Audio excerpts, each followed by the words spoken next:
नमस्कार, mid day prime में आप सबका बहुत बहुत स्वागत। आपके साथ मैं हूं ममता चोपड़ा और अगले 1 घंटे में हम आप तक लाएंगे इस वक्त की सभी बड़ी खबरें, जिनमें शामिल हैं अदालत के कुछ महत्वपूर्ण फैसले जो आ गए हैं या आने वाले हैं आज की तारीख में, और साथ ही साथ राजनीति पर भी रहेगी खबर, खासकर झारखंड में जो चल रही है उठापटक। आइए शुरुआत करते हैं हेडलाइंस के साथ। प्रधानमंत्री नरेंद्र मोदी ने लक्षद्वीप को दी 1150 करोड़ की विकास परियोजनाओं की सौगात। सबमरीन ऑप्टिक फाइबर केबल, स्वच्छ पेयजल, सौर ऊर्जा से जुड़ी योजनाओं की हुई शुरुआत।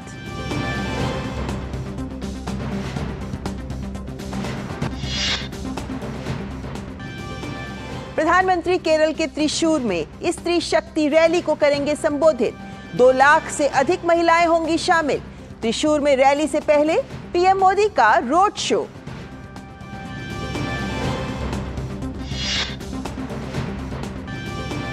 अडानी हिंडनबर्ग मामले में सुप्रीम कोर्ट का एसआईटी जांच से इनकार, सेबी ही करेगी जांच। शीर्ष अदालत ने सेबी को बाकी 2 जांच 3 महीने में पूरा करने का दिया निर्देश।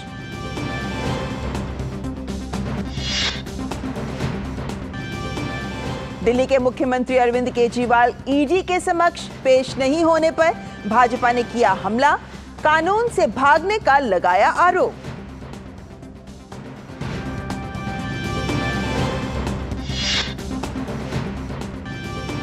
अवैध खनन मामले में झारखंड के मुख्यमंत्री हेमंत सोरेन के प्रेस सलाहकार के आवास पर ईडी की छापेमारी।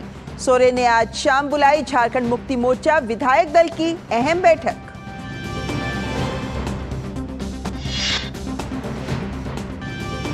जापान में भूकंप प्रभावित इलाकों में राहत और बचाव कार्य युद्ध स्तर पर जारी। प्रधानमंत्री फुमियो किशिदा ने कहा, हवाई अड्डे की आग से राहत पहुंचाने का काम नहीं हुआ प्रभावित।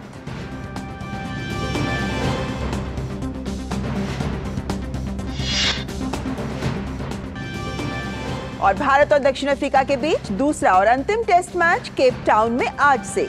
पहले टेस्ट में हार के बाद सीरीज में बराबरी करने के इरादे से उतरेगी टीम इंडिया।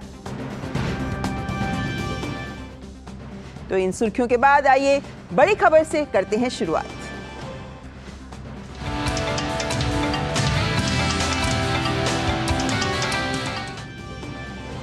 प्रधानमंत्री नरेंद्र मोदी ने लक्षद्वीप में 1150 करोड़ रुपए से अधिक की विकास परियोजनाओं का उद्घाटन और शिलान्यास किया। इन परियोजनाओं से लक्षद्वीप द्वीपों को दूरसंचार, पेयजल, सौर ऊर्जा और स्वास्थ्य क्षेत्रों सहित अन्य क्षेत्रों में लाभ होगा। आजादी के बाद पहली बार लक्षद्वीप को सबमरीन ऑप्टिक फाइबर केबल से जोड़ा जाना विकास के नए आयाम को स्थापित करेगा।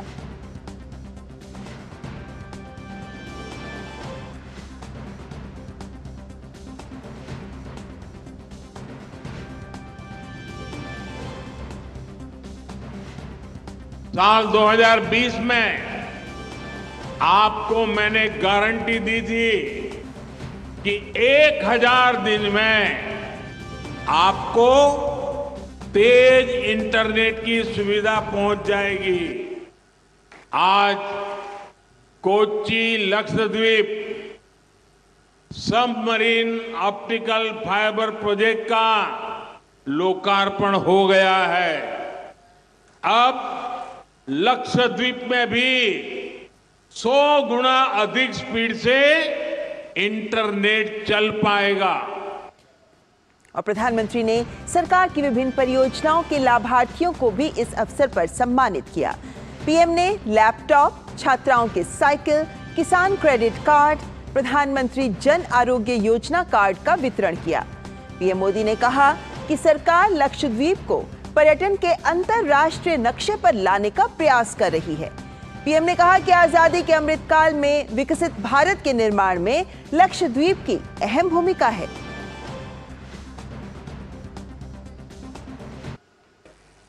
आजादी के अमृत काल में विकसित भारत के निर्माण में भी लक्षद्वीप की बहुत बड़ी भूमिका है। भारत सरकार लक्षद्वीप को इंटरनेशनल टूरिज्म मैप पर प्रमुखता से लाने का प्रयास कर रही है। हाल में ही जो G20 की एक मीटिंग यहां हुई है, उससे लक्षद्वीप को अंतर्राष्ट्रीय पहचान मिली है। स्वदेश दर्शन योजना के तहत लक्षद्वीप के लिए डेस्टिनेशन स्पेसिफिक मास्टर प्लान बनाया जा रहा है। अब तो लक्षद्वीप के पास 2 ब्लू फ्लैग बीचेज हैं। और प्रधानमंत्री ने बताया कि सरकार ने हज यात्रियों की सहूलियत के लिए जो प्रयास किए हैं उसका लाभ लक्षद्वीप के लोगों को भी मिला है। उन्होंने कहा कि सरकार ने महिलाओं को बिना महरम हज जाने की छूट दी है। इन्हीं सब प्रयासों की वजह से उम्रा के लिए जाने वाले भारतीयों की संख्या में भारी वृद्धि हुई है। हमारी सरकार ने हज यात्रियों की सहूलियत के लिए जो प्रयास किया है उसका भी लाभ लक्षद्वीप के लोगों को मिला है। हज यात्रियों के लिए वीजा नियमों को भी आसान बनाया गया है। हज से जुड़ी ज्यादातर कार्रवाई अब डिजिटल होती है। सरकार ने महिलाओं को बिना महरम हज जाने की भी छूट दी है। इन्हीं सब प्रयासों की वजह से उम्राह के लिए जाने वाले भारतीयों की संख्या में भारी वृद्धि हुई है। तो लक्षद्वीप के विकास को प्रतिबद्ध केंद्र सरकार। और लक्षद्वीप के कवरत्ती से इस वक्त हमारे संवाददाता अनुज यादव सीधे हमारे साथ जुड़ रहे हैं। अनुज, सबसे पहले यही समझना चाहेंगे कि इतनी सारी विकास परियोजनाएं जो दी गई हैं आज लक्षद्वीप को, कैसे यहाँ का नक्शा बदलेंगी? क्योंकि एक बात जो पीएम ने स्पष्ट की कि जो वादा किया था उसे पूरा किया है। देखिए, सबसे बड़ी बात ममता यही है, अगर आप विकसित भारत की अगर आप कल्पना करते हैं 2047 तक अगर देश को विकसित बनाना है, तो जो हमारे देश के जो भारतीय महाद्वीप हैं, जो द्वीप हैं, उनको कैसे पीछे छोड़ा जा सकता है। प्रधानमंत्री नरेंद्र मोदी ने लाल किले से यही कहा था कि जितने भी भारतीय द्वीप हैं उनको भी विकास की रफ्तार के साथ जो आगे बढ़ाना होगा। और आज ममता, जिस तरह की जो सौगात, कई हजार करोड़ रुपए की जो सौगात आज यहां पर दी हैं, उसमें वो बुनियादी ढांचे को मजबूत करने की एक वो तस्वीर दिखाई देती है। चाहे क्योंकि ये भूभाग का इलाका नहीं है, ये समुद्री इलाका है, ऐसे में जो पीने के पानी की जो चुनौतियां हैं वो यहां पर काफी हैं। ऐसे में अब एक ऐसे संयंत्र का यहां पर प्रधानमंत्री नरेंद्र मोदी ने लोकार्पण किया जिसमें 1.5 लाख लीटर जो पीने का पानी है उसका यहां पर डेली उत्पादन होगा। दूसरी सबसे बड़ी बात है कि देश के बड़े बड़े शहरों में और कस्बों में तो हम इंटरनेट की स्पीड देखते हैं, लेकिन लक्षद्वीप जैसे आइलैंड पर इंटरनेट की स्पीड आखिर क्यों ना हो? क्योंकि इंटरनेट के आने से यहां पर युवाओं के लिए रोजगार जो है वो पैदा होंगे, यहां पर जो डिजिटल लेन देन है उसको बढ़ावा मिलेगा, एजुकेशनल सिस्टम को बढ़ावा मिलेगा। तो निश्चित तौर पर जो संचार की जो क्रांति है वो लक्षद्वीप तक आज पहुंची है। और प्रधानमंत्री नरेंद्र मोदी ने जो 5G स्पीड की जो इंटरनेट कनेक्टिविटी है आज उसका भी लोकार्पण या यूं कहें कि यहां की जनता को सौगात दी है। तीसरी सबसे बड़ी बात, अगर हम बात करें यहां के अंदर जो चिकित्सा सुविधाएं हैं उसके लिए 50 बिस्तरों का जो एक अस्पताल है उसकी शुरुआत यहां पर हुई है। कुल मिलाकर हम कह सकते हैं कि आज हम बढ़ते हुए भारत की तस्वीर देखते हैं तो बढ़ते हुए जो भारतीय द्वीप हैं उनकी भी तस्वीर सामने आनी चाहिए, वो पीछे ना छूट जाएं। प्रधानमंत्री नरेंद्र मोदी का सबसे बड़ा यही लक्ष्य रहा है। और जो योजनाएं परियोजनाएं जो दिल्ली में पिछले कई वर्षों में बनी थी अब वो लक्षद्वीप जैसे आइलैंड पर जमीनी स्तर पर दिखाई देने लगी है। बिल्कुल अनुज, और हम जानते हैं कि किस तरीके से तटीय क्षेत्रों को भी सरकार उनके विकास को लेकर विशेष योजनाओं को आगे बढ़ा रही है, लेकिन लक्षद्वीप के लोगों की भी क्या प्रतिक्रियाएं रही? क्योंकि प्रधानमंत्री नरेंद्र मोदी ने अपने संबोधन में आम जन से जुड़ने के बहुत सारे उदाहरण प्रस्तुत किए। ऐसे में वहां उपस्थित नागरिक, लक्षद्वीप के नागरिक, उनकी क्या प्रतिक्रियाएं रही? देखिए, मैं 3 दिन से यहां पर हूं और 3 दिन के अंदर जो तस्वीरें मैंने इस लक्षद्वीप के अंदर देखी हैं वो बड़ी अद्भुत तस्वीरें हैं। ममता, सबसे पहले तो स्वच्छ भारत की जो एक बहुत बड़ा मिशन प्रधानमंत्री नरेंद्र मोदी देश भर के अंदर चलाया था उसकी तस्वीरें यहां दिखाई देती हैं। जब मैं यहां के बीचेस पर जा रहा था तो वहां पर लोग खुद अपनी सुबह 5 बजे आते हैं, 6 बजे आते हैं और सफाई में जुट जाते हैं। पर्यटक आते हैं, निश्चित तौर पर इतना कुछ समझाने के बावजूद भी, जागरूकता फैलाने के बावजूद भी पर्यटक जो है बीचेस पर गंदगी छोड़ जाते हैं, लेकिन यहां के लोगों को उससे शिकायत नहीं है, बल्कि लोगों की जन भागीदारी स्वच्छता को बढ़ावा देने में यहां पर जो है सहयोग दे रही है। दूसरी सबसे बड़ी बात है कि प्रधानमंत्री नरेंद्र मोदी के स्वागत के लिए 4 दिन से पूरी तैयारियां की जा रही थी। लोग अपने घरों के आगे, जबकि इसमें किसी भी तरीके से प्रशासन का कोई निर्देश नहीं था, लेकिन लोग अपने घरों को सजा रहे थे, दीवारों पर पेंटिंग्स कर रहे थे, और उसका सबसे बड़ा कारण लक्षद्वीप की जनता के मन में यही था कि भारत के प्रधानमंत्री, वो प्रधानमंत्री जिनकी नीति और नीयत लोगों के लिए हमेशा रहती है, वो लक्षद्वीप में आ रहे हैं, तो निश्चित तौर पर बहुत कुछ ऐसी चीजें लेकर आएंगे जिससे लक्षद्वीप के लोगों का जीवन आसान होगा, उनका जीवन मजबूत होगा। बिल्कुल अनुज, और जो योजनाएं मिली हैं जाहिर है कि उससे लक्षद्वीप का काया पलट होगा। फिलहाल बहुत बहुत शुक्रिया कवरत्ती से हमारे साथ जुड़ने के लिए। प्रधानमंत्री नरेंद्र मोदी आज केरल के त्रिशूर में स्त्री शक्ति मोदीकोप्पम कार्यक्रम में हिस्सा लेंगे। इस स्त्री शक्ति मोदीकोप्पम में भाग लेने का कार्यक्रम, जिसका अर्थ है महिला शक्ति मोदी के साथ खड़ी है। ये महिला आरक्षण विधेयक पारित करने के लिए प्रधानमंत्री का जश्न मनाने और आभार व्यक्त करने के लिए एक कार्यक्रम है। इस कार्यक्रम में 2 लाख से अधिक महिलाएं शामिल होंगी। आंगनबाड़ी शिक्षकों, आशा कार्यकर्ताओं, उद्यमियों, कलाकारों, सामाजिक और सांस्कृतिक कार्यकर्ताओं सहित विभिन्न पृष्ठभूमि की महिलाओं के इस कार्यक्रम में भाग लेने की उम्मीद है। प्रधानमंत्री मोदी के कार्यक्रम में विभिन्न क्षेत्रों की महिलाएं होंगी, जिनमें विभिन्न क्षेत्रों में अपनी पहचान बनाने वाली प्रमुख हस्तियां भी शामिल हैं। स्त्री शक्ति रैली से पहले प्रधानमंत्री मोदी का त्रिशूर में एक रोड शो का भी कार्यक्रम है।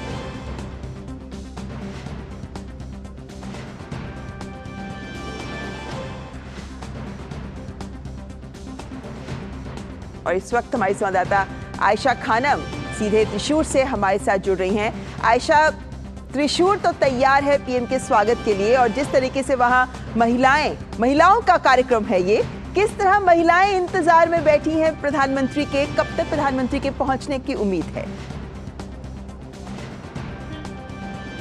जी देखिए, प्रधानमंत्री नरेंद्र मोदी करीब 3 बजे के आसपास त्रिशूर पहुंचेंगे और यहां से प्रधानमंत्री नरेंद्र मोदी का एक भव्य रोड शो है। मेरे पीछे आप देख सकते हैं तमाम तैयारियां यहां पर हो चुकी है और यहां पर महिलाएं जो है 2 लाख से ज्यादा की संख्या में महिलाएं आज इस कार्यक्रम में शामिल होंगी।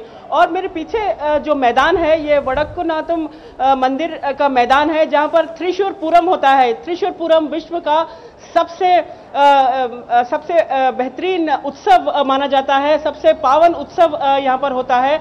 और त्रिशूरपुरम का जो नज़ारा हमें अप्रैल में देखने को मिलता है, वो आज ही यहाँ पर देखने को मिल रहा है इस वडक्कुनाथम मंदिर के मैदान में। तो यहीं पर प्रधानमंत्री नरेंद्र मोदी 2 लाख से ज्यादा महिलाओं को संबोधित करेंगे और इन महिलाओं में आमंत्रित किया गया है कई विशेष प्रोमिनेंट अचीवर्स को, महिला अचीवर्स को, जो केरल को रिप्रेजेंट करती हैं, केरल से रिप्रेजेंट करती हैं, लेकिन विश्व में भारत का नाम रोशन किया। जैसे पीटी उषा है, वो यहाँ पर पहुंची है, शोभना है जो मशहूर डांसर है वो पहुंची है, और मीनू मणि है जो क्रिकेटर है। और मीनू मणि के बारे में अगर कहा जाए तो उनकी कहानी बहुत दिलचस्प है। वो एक ट्राइबल जाति से संबंध रखती हैं और वो एक मशहूर क्रिकेटर है, इंडियन टीम के लिए खेलती हैं। ये यहाँ पर होंगी। और ख़ास बात यह है कि आम आदमी के क्षेत्र से भी वो महिलाओं को यहाँ पर बुलाया गया है, वो यहाँ पर मौजूद होंगी, जो प्रधानमंत्री नरेंद्र मोदी को अपने तरफ से शुक्रिया अदा व्यक्त करेंगी, जाहिर करेंगी। मारिया कुट्टी एक ऐसी महिला है, एक विधवा है केरल की, जो अपने पेंशन के लिए केरल सरकार के खिलाफ हाईकोर्ट तक जाने के लिए तैयार हो गई। और उनका जो संघर्ष है हर किसी को यहाँ पर प्रेरित करता है, क्योंकि हाईकोर्ट ने यहाँ की सीपीएम सरकार को फटकार लगाई थी कि एक महिला, एक वृद्ध महिला जो 80 साल की महिला है, उसे अपनी पेंशन के लिए इतनी लड़ाई करनी पड़ती है, जद्दोजहद करनी पड़ती है। तो ऐसी महिलाएं जो है आज यहाँ पर पहुंच रही हैं और जो नारी शक्ति अभिनंदन विधेयक है उसका शुक्रिया अदा करने के लिए यहाँ पर प्रधानमंत्री मोदी के साथ यहाँ पर उनका संबोधन सुनने के लिए लाखों की संख्या में पहुंच रही। तो बहुत ही ऐतिहासिक दिन है केरल के लोगों के लिए, बहुत ही ऐतिहासिक दिन है त्रिशूर के लिए। और जैसे कि मैंने बताया कि आज एक मिनी त्रिशूर पूरम का नजारा जो है वो प्रधानमंत्री नरेंद्र मोदी के साथ उनके भव्य स्वागत में पेश करेंगे। बिल्कुल, तो हमें भी इंतजार रहेगा जब प्रधानमंत्री नरेंद्र मोदी महिलाओं के बीच पहुंचेंगे। और जाहिर है कि इतनी साक्षरता वाला प्रदेश केरल, जहां महिलाएं भी अपने अधिकारों को लेकर बहुत जागरूक हैं, महिला अधिनियम कहें तो वो बहुत महत्वपूर्ण हो जाता है जब यहाँ के प्रदेश की महिलाएं भी अपने अधिकारों के लिए उठ खड़ी होंगी। यहाँ हम राजनीतिक अधिकारों की बात कर रहे हैं। फिलहाल बहुत बहुत शुक्रिया आयशा हमारे साथ जुड़ने के लिए। और यहाँ रुकेंगे एक ब्रेक के लिए, लेकिन आप बने रहे हमारे साथ, देखते रहे मिड डे प्राइम। माँ, ये खीर किसके लिए? आज तेरे दादाजी का जन्मदिन है, उनके लिए। तो मैं दादाजी को क्या दूँ? अपना मोबाइल फोन देना। ये क्या कर रही है? दादाजी के लिए आयुष्मान कार्ड बना रही हूँ। घर बैठे? हाँ। आयुष्मान ऐप पर जाकर अपना या परिवार के सदस्य का नाम लाभार्थी सूची में ढूंढें, आधार, ओटीपी या फेस ऑथ द्वारा ऑथेंटिकेट करें, डिटेल्स भरें, अब मोबाइल से फोटो खींचकर अपलोड करें। दादाजी, ये लीजिए अपना आयुष्मान कार्ड। ये उपहार तो जीवन भर काम आएगा। और एक प्रकार से पीएम जय अब गरीबों की जय बन गई है। 5 लाख तक के मुफ्त उपचार की गारंटी, स्वास्थ्य का वरदान Ayushman. Sir, berry pulao try करो, मस्त है। कैसा है? अरे उसको काहे को घूरता है? टिप्स इग्नोर करने का, अपना दिमाग लगाकर ऑर्डर देने का। मार्केट का स्टॉक टिप्स बहुत लोग देता है, डेंजरस हो सकता है। कंपनी और रिस्क पूरा समझने का, फिर इन्वेस्ट करने का। सोच कर, समझ कर इन्वेस्ट कर। मोदी सरकार की गारंटी, सस्ती दवाई, अच्छी दवाई, कम से कम 75% डिस्काउंट। अब तक जरूरतमंदों के 23,000 करोड़ रुपए बचे। हमारा संकल्प विकसित भारत।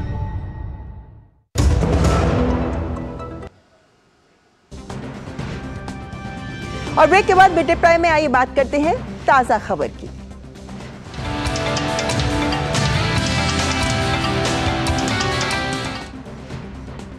सुप्रीम कोर्ट ने अडानी हिंडनबर्ग मामले में फैसला सुनाते हुए सेबी की जांच रिपोर्ट में दखल देने से इनकार किया है। 3 जजों की पीठ ने कहा है कि सेबी की जांच उचित है और वो इस मामले की जांच के लिए सक्षम एजेंसी है। बाजार नियामक ने अडानी हिंडनबर्ग मामले में 24 में से 22 मामलों की जांच पूरी कर ली है और अभी भी 2 मामलों की जांच बची है। सुप्रीम कोर्ट ने बाकी बचे दोनों मामलों की जांच पूरी करने के लिए सेबी को 3 महीने की मोहलत दी है।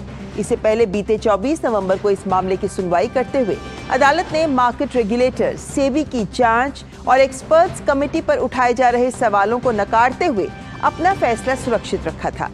अमेरिकी शॉर्ट सेलर फर्म ने साल 2023 में जनवरी के ही महीने में अडानी ग्रुप को लेकर एक रिसर्च रिपोर्ट पब्लिश की थी, जिसमें अडानी की कंपनी के शेयर ओवर वैल्यूड होने और कीमतों में हेरफेर समेत समूह पर कर्ज को लेकर गंभीर सवाल उठाए थे।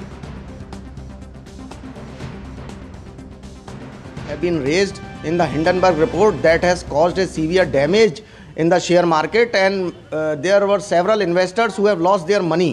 So what is their safety for the future, and whether it was a pre-planned or it is a conspiracy, or what is the truth in that report? So by taking into the consideration of these things, I filed a PIL before the Honorable Supreme Court, and our first prayer was that a committee, judicial commission or committee shall be constituted under the chairmanship of former Supreme Court Justice.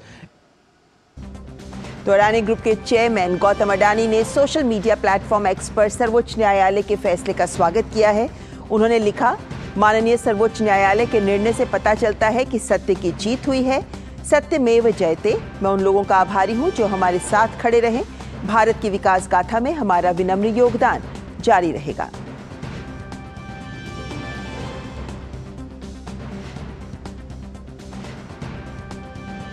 और इस मुद्दे पर बात करने के लिए हमारे संवाददाता अजय मिश्र इस वक्त हमारे साथ जुड़े हुए हैं। अजय, देखें तो जो हिंडनबर्ग मामला था, इसे काफी तूल पकड़ा और उसके बाद सेबी की जांच भी शुरू हुई, लेकिन आज जो अदालत का फैसला आया है, क्या इसको अडानी ग्रुप के लिए राहत की बात समझी जाए?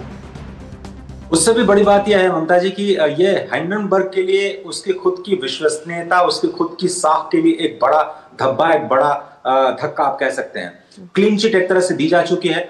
जो लोग मांग कर रहे थे कि एसआईटी या फिर किसी दूसरी एजेंसी से जांच कराई जाए, स्पष्ट तौर पर जो सुप्रीम कोर्ट है ये कह दिया है कि ये जो सेबी है वो सेबी एक स्वतंत्र नियामक संस्था है, उसके जांच के दायरे में दखल देना सुप्रीम कोर्ट के लिए ठीक नहीं है और इसलिए इंतजार करना चाहिए, 3 महीने का इंतजार।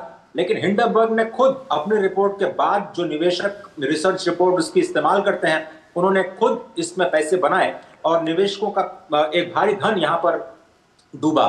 इस चीज को लेकर के स्पष्ट तौर पर जो एक्सपर्ट कमेटी गठित की गई है उसकी सिफारिशों के आधार पर निर्णय लेने की अपील की है सुप्रीम कोर्ट ने हिदायत दी है स्पष्ट तौर पर केंद्र सरकार और सेबी को कि आप कानून के तहत इस बात की जांच कीजिए कि वाकई शॉर्ट सेलिंग हुई थी या नहीं हुई थी, और किसी भी हिंडनबर्ग या फिर किसी ऐसी प्राइवेट एजेंसी के जांच रिपोर्ट के आधार पर आप किसी अन्य व्यवस्था के जरिए जांच की मांग नहीं कर सकते हैं। इसलिए उस अपील को खारिज कर दिया गया है। 3 महीने का समय दिया गया है अंतिम रिपोर्ट आने के लिए। उम्मीद यह है कि ये जो फैसला आएगा वो सेबी का, वो ऐसा कहा जा रहा है कि निवेशकों के हित में होगा। जी बिल्कुल अजय, और बात वही है कि जांच जारी है और जांच की रिपोर्ट आने तक देखना होगा कि क्या कुछ सामने निकल कर आता है, लेकिन फिलहाल एसआईटी जांच नहीं होगी। बहुत बहुत शुक्रिया अजय हमारे साथ जुड़ने के लिए। आइए अब नजर डाल लेते हैं कुछ अन्य राष्ट्रीय खबरों पर।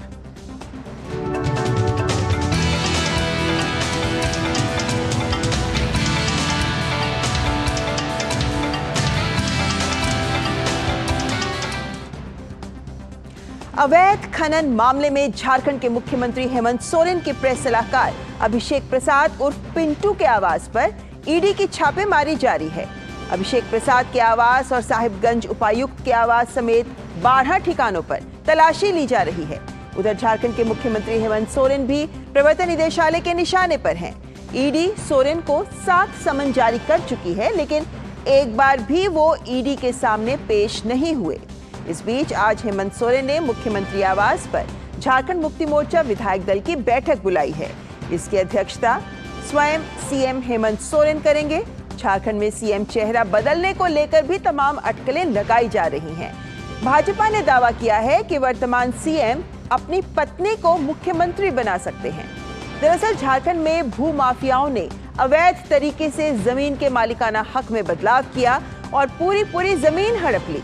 ईडी मामले की जांच कर रही है और मामले में अभी तक 14 लोगों को गिरफ्तार किया जा चुका है।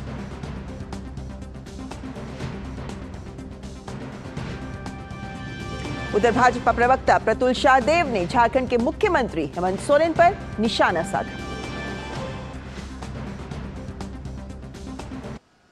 मुख्यमंत्री हेमंत सोरेन की सरकार पर 70,000 करोड़ के घपले घोटाले का आरोप लगा है और जिस तरीके से आज ईडी के रेड्स हो रहे हैं, इससे साफ है कि पूरा स्टेट स्पॉन्सर्ड करप्शन का नंगा नाच झारखंड में हुआ था, जब पूरी स्टेट मशीनों ने मिलकर झारखंड के आदिवासी मूलवासियों की गाड़ी कमाई को लूटा था। और हमारा मानना था कि मुख्यमंत्री जिस तरीके से ईडी के समन से भाग रहे हैं, तो ये 70,000 करोड़ के घपले घोटाले के तार कहीं ना कहीं सीधे तौर पर उनसे जुड़ते दिख रहे हैं। बहरहाल मुख्यमंत्री के लिए जजमेंट डे आ गया है और आप कितने भी बड़े क्यों ना हो, कानून आपसे हमेशा ऊपर रहता है। और इसी खबर पर और जानकारी के लिए रांची से हमारे संवाददाता दिवाकर सीधे हमारे साथ जुड़ रहे हैं। दिवाकर, झारखंड के अगर इस पूरे मामले को देखें तो कहीं ना कहीं भूमाफियाओं, राजनीति का घालमेल, लेकिन साथ ही साथ आज होने वाली बैठक तो कह सकते हैं कि कुर्सी बचाने का चक्कर दिखता है स्पष्ट। देखिए, निश्चित तौर पर झारखंड में राजनीतिक पारा ठंड होने के बावजूद काफी गर्मा गया है और लगातार जो राजनीतिक घटनाक्रम है उस पर सभी जो विश्लेषण करने वाले हैं उनकी निगाहें टिकी हुई है। लेकिन पिछले 2 दिनों से जिस तरीके से गतिविधियां बढ़ी है और राजनीतिक जो उठापटक का दौर शुरू हुआ है, उससे एक बार फिर ये बल मिला है कि राजनीति के खेल में झारखंड में कुछ आने वाले दिनों में हो सकता है, क्योंकि ईडी ने जिस तरीके से दबिश बढ़ाई है और उसके बाद आज सुबह से फिर ईडी ने हेमंत सोरेन के करीबियों और जो जुड़े हुए लोग हैं, जमीन खरोख्त का मामला हो, चाहे मनी लॉन्ड्रिंग का मामला हो और साहिबगंज में अवैध खनन का मामला हो, इन तमाम मामलों को अगर हम जोड़ के देखें तो करीब 10,000 करोड़ रुपए से ज्यादा का बड़ा घोटाला झारखंड में कहा जा रहा है कि हुआ है। और उसको लेकर आज सुबह से 1 दर्जन से अधिक ठिकानों पर लगातार जो है ईडी की छापेमारी चल रही है। और साथ ही साथ जिस तरीके से ईडी ने मुख्यमंत्री हेमंत सोरेन को आखिरी सम्मन, जो 7वां सम्मन था, वो जारी किया है, और उसके बाद जो झारखंड मुक्ति मोर्चा के एक विधायक गांडेय से सरफराज अहमद है, उन्होंने अपना इस्तीफा दिया है, उसके बाद से राजनीतिक अटकलों का जो बाजार है वो काफी गर्म हो गया है कि हो सकता है मुख्यमंत्री पे, क्योंकि चूंकि ईडी की दबिश बहुत ज्यादा पड़ी है और लगातार वो घिरते हुए नजर आ रहे हैं, ऐसे में हो सकता है कि झारखंड में सत्ता परिवर्तन की स्थिति बन सकती है और मुख्यमंत्री हेमंत सोरेन अपनी पत्नी कल्पना सोरेन को मुख्यमंत्री बना सकते हैं। ऐसी अटकलों का बाजार यहाँ खूब गर्म है और इस लिहाज से आज सुबह से जो राजनीतिक गतिविधियां हैं वो भी काफी तेज हो गई है। जी, ये भी बताइए, क्योंकि हमने सुना है कि कैसे कल बाबूलाल मरांडी ने भी इस बात को सामने रखा कि एक संवैधानिक संकट उत्पन्न हो सकता है और बंबई हाईकोर्ट के भी कुछ मामलों का उदाहरण दिया गया। तो क्या अगर आज, क्योंकि आज खुलासा हो सकता है कि क्या कुछ करना चाहते हैं हेमंत सोरेन अब, तो क्या उसके बाद ऐसी स्थिति भी उत्पन्न हो सकती है? जी देखिए, अगर ये स्थिति, क्योंकि देखिए जो भी क्षेत्रीय दल हैं उन पे हमेशा ये आरोप लगता रहा है कि वो अपने परिवारवाद से चीजों को बाहर निकलने देना नहीं चाहते, सत्ता को परिवार से दूर जाने नहीं देना चाहते। जैसे कि अगर आप बिहार की घटना लें, जब लालू प्रसाद मुख्यमंत्री होते थे, जब चारा घोटाले में उनका नाम आया और वो सामने आया तो उन्होंने अपनी पत्नी राबड़ी देवी को मुख्यमंत्री वहां बना दिया। वैसे ही चर्चा पिछले कुछ दिनों से जब झारखंड में हेमंत सोरेन के ऊपर गाज गिरने की बात हुई तो लगातार ये चर्चाएं गर्म हुई कि कल्पना सोरेन जो उनकी पत्नी है उन्हें वो सीएम बना सकते हैं। लेकिन ये जो असमंजस की स्थिति है वो पिछले बार भी देखने को मिली थी, क्योंकि पार्टी में, झारखंड मुक्ति मोर्चा में कई ऐसे जो हम कह सकते हैं दूसरे नेता हैं, जो आदिवासी चेहरे हैं, वो लगातार मुख्यमंत्री पद की भी दावेदारी कर रहे हैं। तो वैसे में मुख्यमंत्री के लिए ये आसान नहीं होगा कि वो अपनी पत्नी के पास सत्ता हस्तांतरण कर दे। तो अगर ये स्थिति होती है तो निश्चित तौर पर जिस संवैधानिक बात बाबूलाल मरांडी उठा रहे हैं, निशिकांत दुबे उठा रहे हैं, तो वो स्थिति निश्चित तौर पर यहां उत्पन्न हो सकती है। लेकिन इस बीच झारखंड में 2 और नामों का चर्चा शुरू हो गया है। जो चर्चाएं उधर झारखंड मुक्ति मोर्चा खेमे से अटकलों का बाजार गर्म है कि हो सकता है अगर यह संवैधानिक स्थिति की बात होती है और अगर जिस तरीके से विपक्ष ने सवाल उठाने शुरू किए हैं तो हो सकता है कोई दूसरा चेहरा जो सबसे ज्यादा झारखंड मुक्ति मोर्चा से नजदीक हो, करीब हो, उन्हें मुख्यमंत्री बनाया जा सकता है अगर ऐसी स्थिति उत्पन्न होती है तो यानी हमें दिवाकर अभी फिलहाल देखना होगा कि आने वाले दिनों में क्या करवट लेता है पूरा मामला। फिलहाल बहुत बहुत शुक्रिया हमारे साथ झारखंड से जुड़ने के लिए। और यहां रुकेंगे एक ब्रेक के लिए। आप देखते रहें मिड डे प्राइम। नई वॉशिंग मशीन अच्छा है। क्या हुआ? अरे शॉपिंग पे 2000 का कैशबैक मिला है, बस क्यूआर कोड स्कैन करना है। अच्छी धुलाई होगी है ना। बैंक अकाउंट की पैसे रिसीव करते समय क्यूआर कोड स्कैन, पिन या ओटीपी की जरूरत नहीं पड़ती, वो सिर्फ पेमेंट के लिए चाहिए होती है। इसलिए अनजान कोड या लिंक से सावधान रहिए और नुकसान से बचिए। बच गए धुलाई से। ये नई धुलाई। आरबीआई कहता है कि जानकार बनिए, सतर्क रहिए।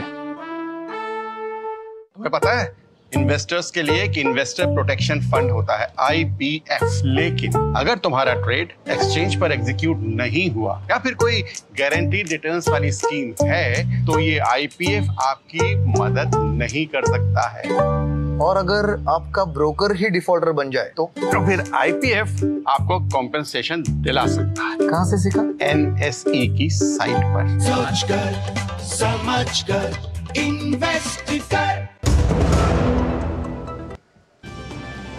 अब ब्रेक के बाद खबर दिल्ली से, जहां के मुख्यमंत्री अरविंद केजरीवाल आज प्रवर्तन निदेशालय के तीसरी बार दिए गए समन पर एजेंसी के समक्ष नहीं पहुंचेंगे। केजरीवाल को जांच एजेंसी ने उत्पाद शुल्क नीति से जुड़े मनी लॉन्ड्रिंग मामले में पूछताछ के लिए आज बुलाया था। प्रवर्तन निदेशालय को एक जवाब में दिल्ली के मुख्यमंत्री ने कहा कि वो जांच में सहयोग करने के लिए तैयार हैं। हालांकि उन्होंने नोटिस को अवैध बताया। केजरीवाल की पार्टी ने आरोप लगाया कि जांच एजेंसी मुख्यमंत्री को गिरफ्तार करना चाहती है और उन्हें चुनाव प्रचार करने से रोकना चाहती है। 2 नवंबर और 21 दिसंबर के पहले 2 समन पर संघीय एजेंसी के सामने पेश होने से इनकार करने के बाद केजरीवाल को ये तीसरा नोटिस था। और केंद्रीय सूचना एवं प्रसारण मंत्री अनुराग सिंह ठाकुर ने कहा कि आज के दिन आम आदमी पार्टी सबसे भ्रष्ट पार्टी है और अरविंद केजरीवाल बार-बार ईडी के समन पर पेश नहीं हो रहे। इसका मतलब है कि जरूर कुछ गड़बड़ है। निश्चित तौर पर जो लोग राजनीति में आने से पहले ईमानदारी की दुहाई देते थे, आज सबसे बड़ी बेईमान पार्टी आम आदमी पार्टी बनी है, जिनके एक नहीं अनेक मंत्री जेल में है, उप मुख्यमंत्री जेल में है। अब मुख्यमंत्री भ्रष्टाचार के मामले में ईडी के समन को बार बार नकार के हाजिर नहीं हो रहे हैं। इससे स्पष्ट दिखता है कि कहीं ना कहीं दाल में कुछ काला है, यहाँ तो पूरी दाल ही काली नजर आती है। और भारतीय जनता पार्टी ने प्रेस कॉन्फ्रेंस कर दिल्ली के मुख्यमंत्री अरविंद केजरीवाल पर हमला बोला। भाजपा प्रवक्ता गौरव भाटिया ने कहा कि अरविंद केजरीवाल कट्टर बेईमान हैं और इसीलिए ईडी के सामने पेश होने से बच रहे हैं। जनता ये जान चुकी है आप कट्टर बेईमान हैं, पहला। दूसरा, जनता ये जानती है कि आप ही घोटाले के किंगपिन हैं। तीसरा, आप थर-थर कांप रहे हैं क्योंकि आप जानते हैं जो बात हमने हमेशा इस मंच से कही है, जैसे जैसे जुड़ रही है कड़ी, वैसे वैसे अरविंद केजरीवाल के पास आ रही है हथकड़ी। और आज ये कहना गलत नहीं होगा, जो व्यक्ति एक बार नहीं, दो बार नहीं, 3 बार ईडी के समक्ष प्रस्तुत होके सवालों के जवाब ना दे, वो कट्टर बेईमान है, पापी है, भ्रष्टाचारी है, लूट खसोट करता है, कमीशन खोरी करता है, और उस व्यक्ति का नाम अरविंद केजरीवाल है।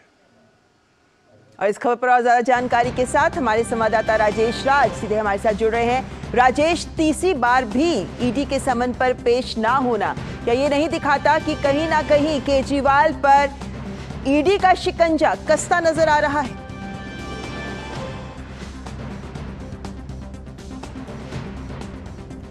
देखिए, निश्चित तौर पर ममता, आपने बिल्कुल सही कहा कि जिस तरीके से अरविंद केजरीवाल लगातार ईडी के सम्मन को ठुकराते रहे हैं, इससे पहले भी जब 2 बार उन्हें सम्मन भेजा गया था और उन्हें ईडी के समक्ष प्रस्तुत होकर अपनी बात रखनी थी, तो उन्होंने 5 राज्यों में होने वाले चुनाव का हवाला दिया। फिर उन्होंने ये भी कहा कि मुझे शक है कि गिरफ्तार करके उन्हें चुनाव प्रचार से रोका जा रहा है।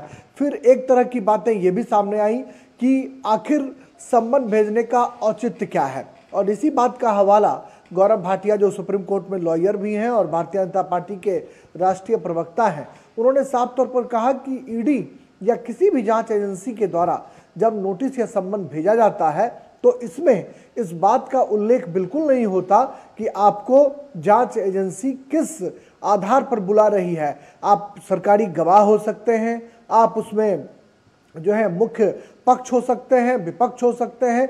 ऐसी स्थिति में जिस तरीके से ईडी के तीसरे सम्मन को भी अरविंद केजरीवाल ने ठुकराने का काम किया है, कई तरह के राजनीतिक गलियारों में सवाल खड़े कर रहा है और भारतीय जनता पार्टी कोई कोर कसर नहीं छोड़ना चाह रही है अरविंद केजरीवाल पर हमला बोलने में। और शायद यही वजह है कि आज प्रेस कॉन्फ्रेंस कर भारतीय जनता पार्टी के राष्ट्रीय प्रवक्ता गौरव भाटिया ने अरविंद केजरीवाल पर भ्रष्टाचारी होने का, कमीशन खोरी का और कई तरह के अन्य जो संगीन आरोप हैं, उन्होंने यह आरोप लगाने के काम किए और कहा कि शराब घोटाले की जो आंच है वो कहीं ना कहीं मुख्यमंत्री की कुर्सी तक जरूर पहुंचती है। शायद यही वजह है कि जांच से भागने के लिए वो अरविंद केजरीवाल ईडी का सामना नहीं कर रहे हैं। और यह भी बीजेपी का साफ तौर पर आरोप है कि जब कोई कमजोर व्यक्ति जब गलती करता है तभी वो इन चीज़ों से भागता है, अन्यथा अगर कोई मजबूत व्यक्ति जिसने गलती न की हो वो आखिर किसी भी जांच एजेंसी का सामना करने से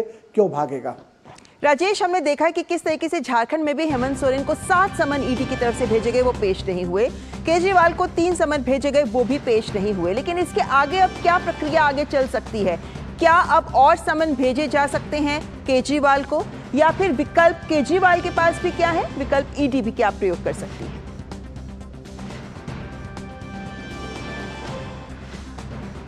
देखिए, ईडी हो चाहे सीबीआई हो या कोई भी जांच एजेंसी, उसका विशेषाधिकार होता है कि वो सम्मन में पेश नहीं होने के बाद वो आगे की जो कार्रवाई है वो कार्रवाई करे। यह जांच एजेंसियों के विवेक पर निर्भर करता है कि आखिर जब उनके सम्मन को लगातार कोई ठुकराता हो तो फिर कोई विशेष अधिकार का प्रयोग करते हुए उनके खिलाफ कोई ठोस साक्ष्य के आधार पर उनके खिलाफ कार्रवाई की जाए। अब ये देखना होगा कि ईडी अरविंद केजरीवाल के मसले पर क्या कुछ करती है, यह देखने वाली बात होगी। और ऐसा ही जो मामला है वो हेमंत सोरेन जो झारखंड के वर्तमान मुख्यमंत्री हैं उनके खिलाफ भी देखने को मिल रहा है कि एक के बाद एक कई एक सम्मन को भी ठुकरा चुके हैं और राजनीतिक जो हालात हैं उसको परिस्थितियों को वो टटोलने में लगे हुए हैं कि क्या अपनी पत्नी को मुख्यमंत्री बनाएं या फिर कोई दूसरी संभावना तलाशने की कोशिश करें। हो सकता है कि अरविंद केजरीवाल के सामने भी इस तरह की चुनौतियां सामने आए, क्योंकि उनके जो सबसे राइट हैंड थे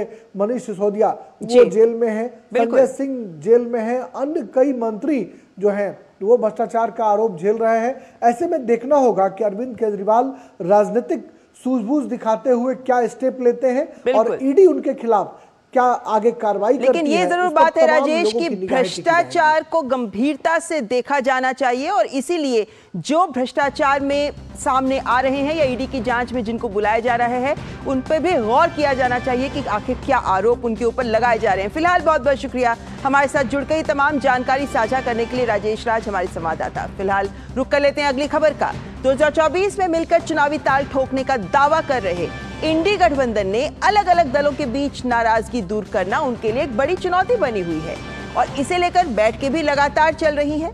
इसी बीच जदयू का राष्ट्रीय अध्यक्ष बनने के बाद नीतीश कुमार दिल्ली से पटना पहुंचे। नीतीश कुमार के जदयू के राष्ट्रीय अध्यक्ष बनने के बाद से ही अब इस चर्चा की भी बात हो रही है कि विपक्षी गठबंधन नीतीश को संयोजक बनाने पर राजी हो गया है। सूत्रों से मिली जानकारी के मुताबिक नीतीश और कांग्रेस समेत इंडी गठबंधन के बड़े नेताओं के बीच इस बात को लेकर बैठक में चर्चा हो सकती है। कांग्रेस की ओर से नीतीश कुमार को संयोजक पद का ऑफर दिया जा सकता है। नए साल के पहले दिन पटना में कांग्रेस के नेता शकील अहमद खान ने नीतीश कुमार से मुलाकात भी की। शकील अहमद इस बात की पुष्टि कर रहे हैं कि कांग्रेस का शीर्ष नेतृत्व नीतीश के संपर्क में है। नीतीश का नाम संयोजक के लिए चर्चा में है।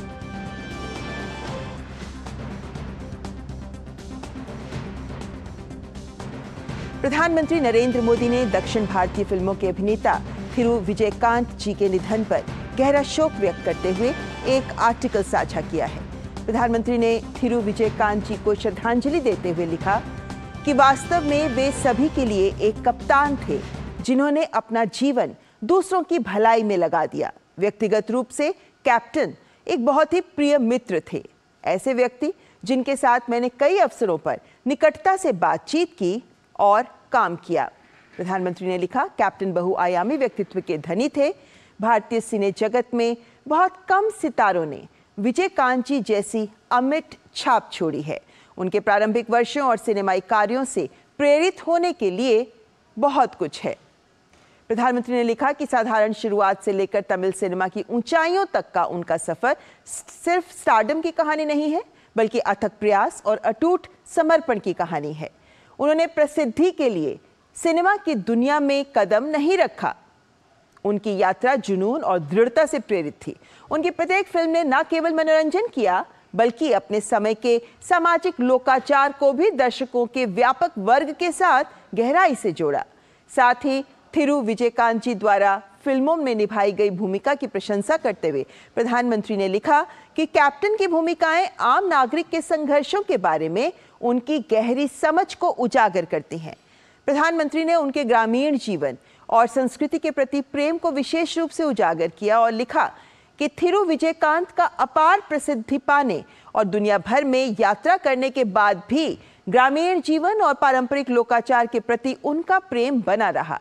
थिरु विजयकांत जी के राजनीतिक जीवन से जुड़ी यादें साझा करते हुए प्रधानमंत्री ने लिखा कि उन्होंने राजनीतिक क्षेत्र में तब प्रवेश किया जब तमिलनाडु की राजनीति पर दो दिग्गजों अम्मा जयललिता और करुणानिधि जी का वर्चस्व था।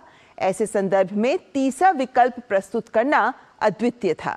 तमिलनाडु की अत्यधिक द्विध्रुवीय और प्रतिस्पर्धी राजनीति में वे 2011 में अपनी पार्टी के गठन के बाद अपेक्षाकृत कम समय में प्रमुख विपक्षी नेता बन गए। साथ ही प्रधानमंत्री ने 2014 के लोकसभा चुनावों का जिक्र करते हुए कहा कि 2014 में जब एनडीए की सरकार बनी तो वे सबसे खुश लोगों में से थे। मैं सेंट्रल हॉल में उनकी खुशी को कभी नहीं भूल सकता। प्रधानमंत्री ने लिखा कि विजयकांत जी के निधन से कई लोगों ने अपना सबसे पसंदीदा सितारा खो दिया, कई लोगों ने अपना प्रिय नेता खो दिया, लेकिन मैंने एक प्रिय मित्र खो दिया। एक ऐसा मित्र जिसकी गर्मजोशी और बुद्धिमत्ता उल्लेखनीय थी। वो अपने पीछे एक ऐसा शून्य छोड़ जाता है जिसे भरा नहीं जा सकता। उनकी विरासत उनके प्रशंसकों के दिलों, तमिल सिनेमा के इतिहास और सार्वजनिक सेवा के गलियारों में जीवित रहेगी और हम सभी के लिए प्रगति और सामाजिक न्याय के उनके दृष्टिकोण को साकार करने के लिए काम करते रहेंगे। ज्ञानवापी की एएसआई सर्वे रिपोर्ट सार्वजनिक करने पर वाराणसी की जिला अदालत आज सुनवाई करेगी। ज्ञानवापी परिसर का सर्वे कोर्ट के आदेश पर एएसआई ने किया था और एएसआई ने बंद लिफाफे में ये रिपोर्ट कोर्ट को सौंपी थी। इस रिपोर्ट को पाने के लिए हिंदू पक्ष ने अपील की, जिस पर जिला अदालत आज सुनवाई करेगी, क्योंकि मुस्लिम पक्ष इसका विरोध करता नजर आ रहा है। और इस खबर पर और ज्यादा जानकारी के लिए वाराणसी से हमारे संवाददाता रिकेश बहादुर हमारे साथ जुड़ गए हैं। रिकेश, जब हिंदू पक्ष ने इस रिपोर्ट को पाने के लिए, इसके हार्ड कॉपी के लिए अनुरोध किया, मुस्लिम पक्ष ने पहले तो विरोध किया, लेकिन फिर एक ईमेल भेजकर स्वयं भी इस रिपोर्ट को प्राप्त करने का प्रयास किया। आज अदालत इस संबंध में फैसला ले सकती है, लेकिन और भी कौन से मामले हैं जो अदालत में इसके साथ जुड़े हुए हैं, जिनको लेकर आज अदालत की ओर से निर्णय आ सकता है? ममता, जैसा कि जिला अदालत में लगातार यह केस चल रहा है और 2 बजे के बाद ही इस पर सुनवाई शुरू होती है, तो आज भी उम्मीद है 2:30 बजे से सुनवाई शुरू होगी।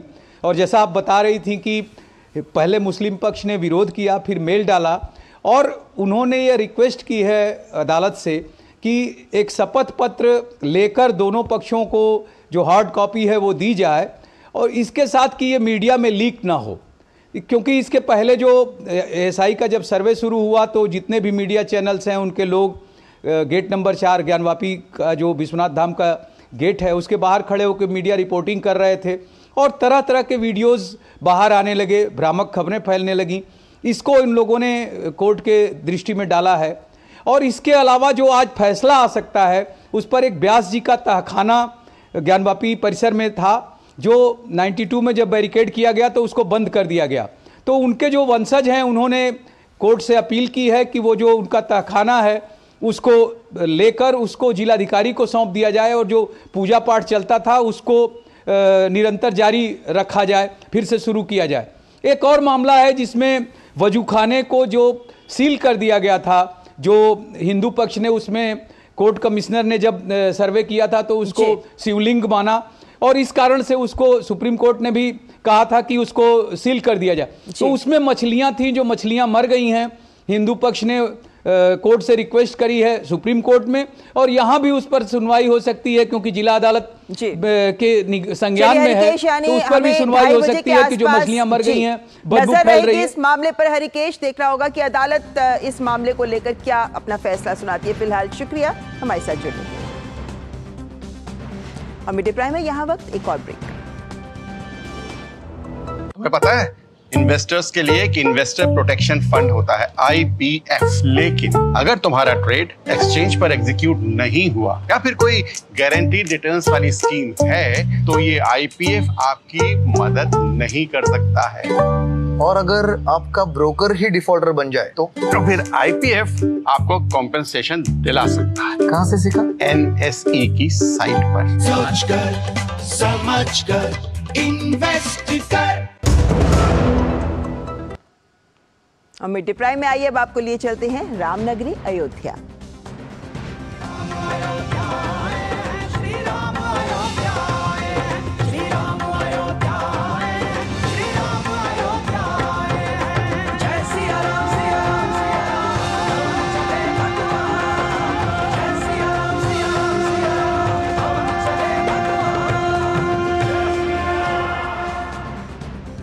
जैसे जैसे भगवान राम की प्राण प्रतिष्ठा का समय करीब आ रहा है, अयोध्या के साधु सन्यासियों में भी उत्साह बढ़ रहा है।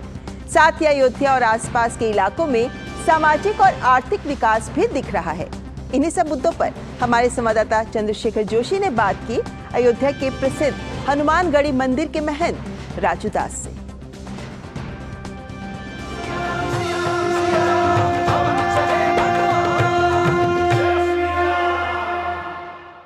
मैं इस वक्त हनुमानगढ़ी मंदिर में मौजूद हूं और हनुमानगढ़ी के जो मुख्य महंत हैं राजू दास जी, वो हमारे साथ हैं। महाराज जी, स्वागत है दूरदर्शन न्यूज़ में आपका।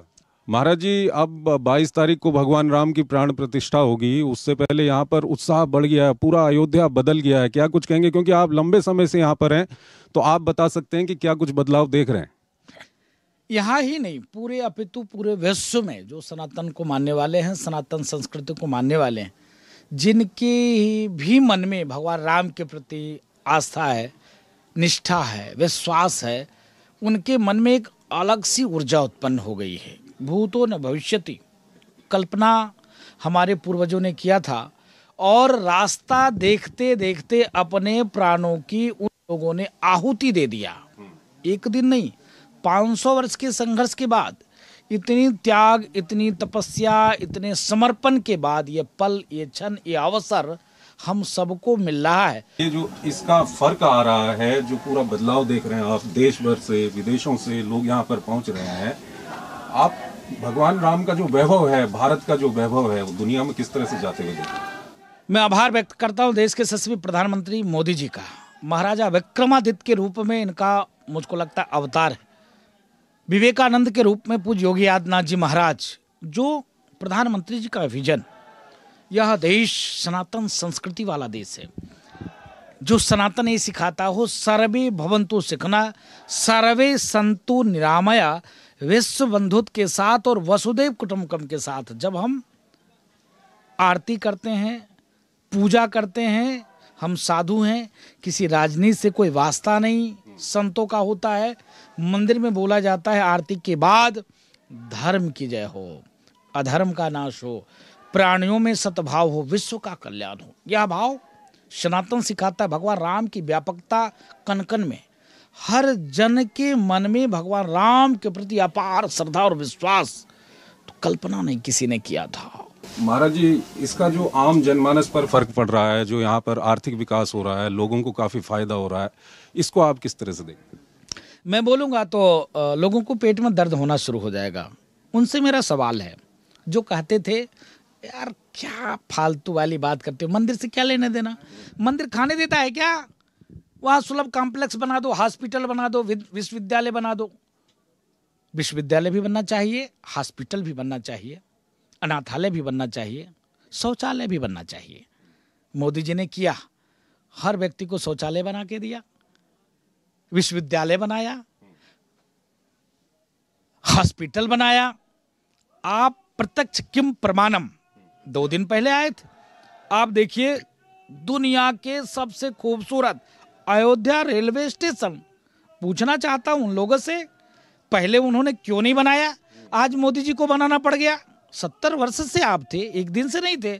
मोदी जी तो आज 9-9.5 साल हुआ आए हुए। वो भी उत्तर प्रदेश में अपने मन विचार की सरकार नहीं थी, काम करने में दिक्कत होता था। अयोध्या पूरी तरह से तैयार है, काफी खुशी का माहौल यहाँ पर है और महाराज जी ने भी बताया कि किस तरह से लोगों में उत्साह है। कैमरामैन राधे कृष्ण के साथ मेरे सहयोगी अश्विनी मिश्रा और मैं चंद्रशेखर जोशी, डीडी न्यूज़, अयोध्या।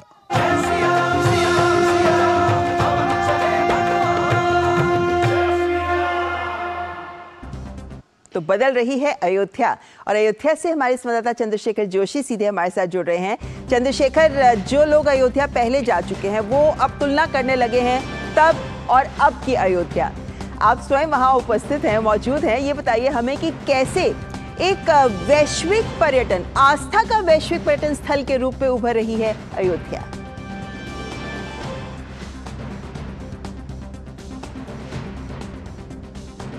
देखिए, अभी तक जहां हम लोगों का ध्यान जहां राम जन्मभूमि मंदिर था वहां पर था, लेकिन आज मैंने कोशिश की कि थोड़ा सा मैं अयोध्या के आसपास में जो ऐतिहासिक स्थल हैं, जो रामायण से जुड़े हुए हैं, जो भगवान राम से जुड़े हुए हैं, उनमें जाऊं।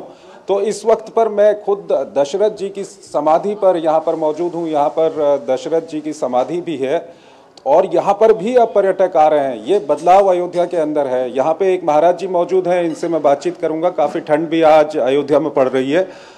महाराज जी, इस ऐतिहासिक स्थल के बारे में बताइए और क्या यहाँ भी अब पर्यटक पहुँचने लगे हैं? जय सिया राम। यह वह पवित्र पावन भूमि है जहाँ पे किसी अंध का दाह संस्कार नहीं हुआ था। यहाँ पे चक्रवर्ती महाराज दशरथ जी का दाह संस्कार किया गया है। ये विल्लहरी घाट है, यह अयोध्या के सप्त हरियों में से प्रमुख हरि। बात आती है कि अब पर्यटक के पहले चाहे जो उपेक्षित रहा हो, लेकिन अब इस समय जब से भव्य दिव्य हम सबके प्रभु राम जी का आराध्य भव्य दिव्य मंदिर बनाया जा रहा है, उसके बाद पर्यटक श्रद्धालु जितने बाहर से आ रहे हैं उनको इस चीज़ की जानकारी दी जा रही है कि चक्रवर्ती महाराज दशरथ जी का समाधि स्थल है, सभी सबसे पवित्र भूमि है। अब भी पर्यटक यहाँ आ रहे हैं। तो देख सकती हैं आप ममता, कई सारे स्थल ऐसे हैं जो मुख्य जो राम जन्मभूमि मंदिर है वहां से थोड़ा सा दूरी पर हैं, बिल्कुल, लेकिन वो इतिहास से इतने जुड़े हुए हैं कि अब ये जो बदल रही है अयोध्या और 22 तारीख का जो इंतजार हो रहा है उसको देखते हुए अब पर्यटक इन जगहों पर भी जो धार्मिक पर्यटन के लिए आ रहे हैं वो लोग पहुंच रहे हैं। और इसीलिए हम ये बात कर रहे हैं कि अयोध्या पूरी तरह से बदल रही है। सिर्फ आर्थिक सामाजिक विकास के साथ साथ एक पर्यटक स्थल में तमाम अन्य क्षेत्र हैं अयोध्या के आसपास के भी जिनका विकास हो रहा है। बहुत बहुत शुक्रिया जोशी हमारे साथ जुड़ने के लिए। और आइए अब रुख कर लेते हैं अर्थ जगत की खबरों का।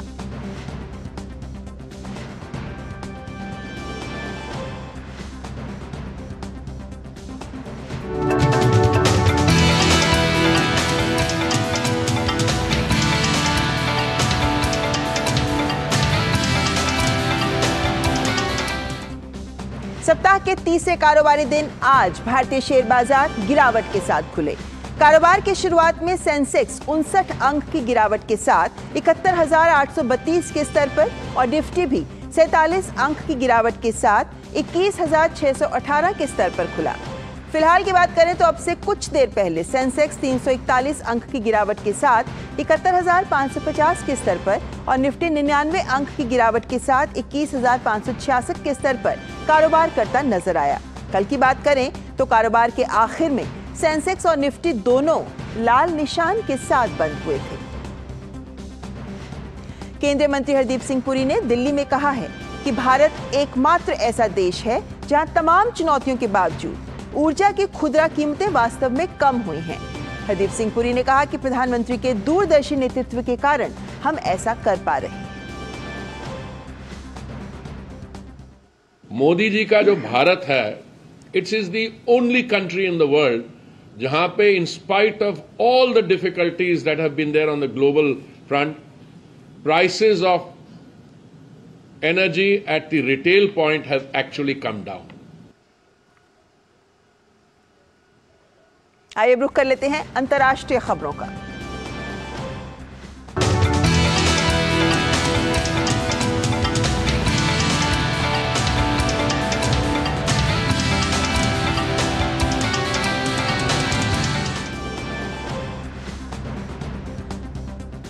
जापान में भूकंप प्रभावित इलाकों में राहत और बचाव कार्य युद्ध स्तर पर जारी है।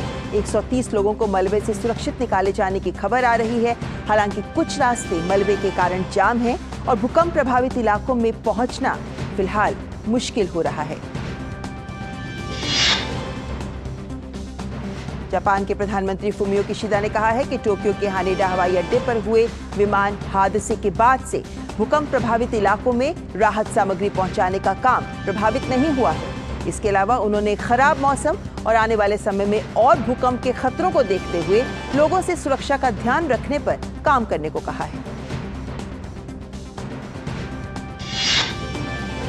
लेबनान की राजधानी बेरूत में कथित इजरायली ड्रोन हमले में हमास के उपनेता सालेह अल अरोरी की मौत हो गई। इस हमले में कुल 6 लोगों की मौत हुई है। इजरायल के सेना प्रमुख डैनियल हगारी ने हमले पर पूछे गए हमास द्वारा बदला लेने के सवाल के जवाब में किसी तरह की टिप्पणी करने से इनकार किया।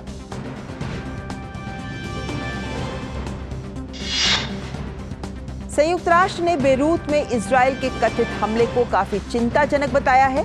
संयुक्त राष्ट्र महासचिव की सहायक प्रवक्ता फ्लोरेंसिया सोटोनिनो ने कहा कि महासचिव ने इजरायल और हमास संघर्ष के और इलाके में फैल जाने के खतरे के बारे में चिंता जताई थी। संयुक्त राष्ट्र में फ्रांस के दूत निकोलस डी रिवियर ने उम्मीद जताई कि संयुक्त राष्ट्र सुरक्षा परिषद आज लाल सागर की स्थिति पर बैठक कर सकती है।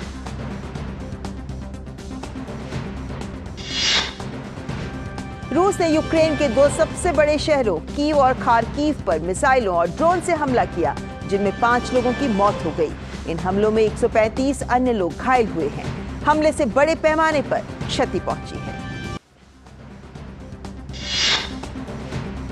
आइए अब देख लेते हैं खेल जगत की खबरें। हमारे साथ जुड़ रहे हैं गौरव।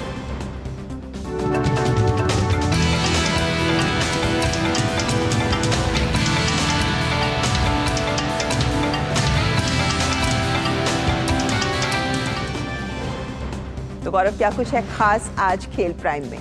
शुक्रिया ममता। और खेल की खबरों की शुरुआत करेंगे भारत और दक्षिण अफ्रीका के बीच केप टाउन टेस्ट की खबरों के साथ, जहां भारत और दक्षिण अफ्रीका के बीच 2 मैच की टेस्ट सीरीज का दूसरा मुकाबला आज से केप टाउन में शुरू हो गया। मैच में दक्षिण अफ्रीका ने टॉस जीता और पहले बल्लेबाजी करने का फैसला किया। ताज़ा समाचार मिलने तक दक्षिण अफ्रीका ने 1 विकेट के नुकसान पर 6 रन बना लिए हैं। इस मुकाबले में दक्षिण अफ्रीका टीम की कमान डीन एल्गर के हाथों में है, जिनका ये आखिरी टेस्ट मुकाबला है। वहीं भारतीय टीम की बात करें तो भारत ने इस मुकाबले के लिए 2 बदलाव किए हैं। आर अश्विन की जगह पर रवींद्र जडेजा को टीम में शामिल किया गया है, जबकि शार्दुल ठाकुर की जगह पर मुकेश कुमार टीम के साथ जुड़े हैं। भारतीय टीम को अगर टेस्ट सीरीज ड्रॉ करानी है तो टीम को इस टेस्ट मुकाबले को हर हाल में जीतना होगा। अब बात कर लेते हैं ऑस्ट्रेलिया और पाकिस्तान के बीच खेले जा रहे सिडनी टेस्ट की, जहां पर पाकिस्तान और ऑस्ट्रेलिया के बीच 3 मैच की टेस्ट सीरीज का तीसरा टेस्ट मुकाबला आज से सिडनी में शुरू हुआ। टेस्ट मुकाबले के पहले दिन का खेल खत्म होने पर ऑस्ट्रेलिया ने अपनी पहली पारी में बगैर किसी नुकसान के 6 रन बना लिए हैं। इससे पहले मैच में पाकिस्तान ने टॉस जीता और पहले बल्लेबाजी करने का फैसला किया। पाकिस्तान की बल्लेबाजी एक बार फिर ऑस्ट्रेलियाई गेंदबाजी के आगे लड़खड़ाती दिखी और टीम ने महज 47 रन के स्कोर पर अपने 4 विकेट गंवा दिए। संकट से घिरी पाकिस्तान की टीम को उबारने का काम किया मोहम्मद रिजवान ने, जिन्होंने 103 गेंदों पर 88 रन बनाए। रिजवान के अलावा आगा सलमान ने 53 रन की पारी खेली। वहीं आमिर जमाल ने भी शानदार पारी खेली और 82 रन का योगदान दिया। पाकिस्तान की पहली पारी 313 रन पर समाप्त हुई। वहीं ऑस्ट्रेलिया की ओर से कप्तान पैट कमिंस ने 5 विकेट लिए। ऑस्ट्रेलिया की टीम पहले ही टेस्ट सीरीज को अपने नाम कर चुकी है और टीम को सीरीज में 2-0 की अजय बढ़त हासिल है। और अब बात कर लेते हैं अंतर्राष्ट्रीय फुटबॉल की, जहां इंग्लिश प्रीमियर लीग में ब्राइटन और वेस्ट हैम के बीच खेला गया मुकाबला गोल रहित बराबरी पर समाप्त हुआ। पिछले 24 मैचों में ये पहला मौका है जब ब्राइटन ने कोई गोल नहीं खाया है। इस ड्रॉ के बाद वेस्ट हैम 6ठे और ब्राइटन 7वें स्थान पर बना हुआ है। बात करते हैं वेन रूनी की, जो कि बर्मिंघम सिटी ने वेन रूनी को मैनेजर के पद से हटा दिया है। रूनी को 3 महीने से भी कम समय में उनके पद से हटा दिया गया। मौजूदा सत्र में बर्मिंघम सिटी का प्रदर्शन अच्छा नहीं रहा। टीम को पिछले कई मैचों से जीत नहीं मिली। 38 साल के रूनी को अक्टूबर में टीम का कोच बनाया गया था। तो ममता, ये थी खेल जगत से जुड़ी हुई तमाम बड़ी खबरें। वापस एक बार फिर से आपके पास। बहुत बहुत शुक्रिया गौरव खेल प्राइम के लिए। और अब बारी हमारे अगले सेगमेंट लाइफ प्राइम की।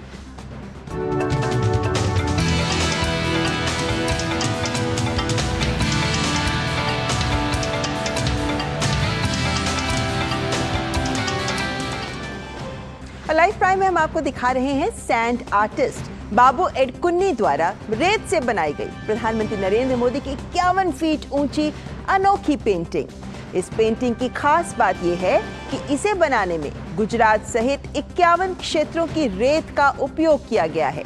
प्रधानमंत्री नरेंद्र मोदी की इस पेंटिंग पर सेल्फी लेते हुए लोग भी काफी उत्सुक नजर आ रहे हैं। और इसी के साथ मिड डे प्राइम में आज बस इतना ही। हमारी पूरी टीम को दीजिए इजाजत। नमस्कार।